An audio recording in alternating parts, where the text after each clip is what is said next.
Liver Renew 12-Day Liver Detox Challenge. Liver-loving foods. 1. Drink plenty of water to flush out toxins and support liver function. 2. Eat more cruciferous vegetables such as broccoli, cabbage, and kale to boost liver enzymes and antioxidants. 3.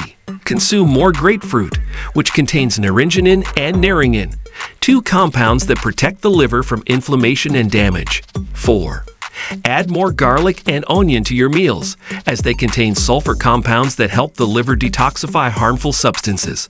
5. Drink green tea, which is rich in catechins, a type of antioxidant that improves liver health and reduces fat accumulation. 6. Mix apple cider vinegar with water and honey and drink it before meals to stimulate bile production and digestion. 7.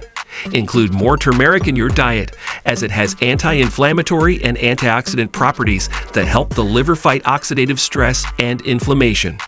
8. Sprinkle some flax seeds or chia seeds on your salads, smoothies, or oatmeal, as they are high in fiber and omega-3 fatty acids that support liver function. 9. Eat more fermented foods, such as yogurt, kefir, and sauerkraut, to increase the beneficial bacteria in your gut and improve liver health. 10. Avoid foods that burden the liver, such as processed foods, refined sugars, alcohol, and caffeine.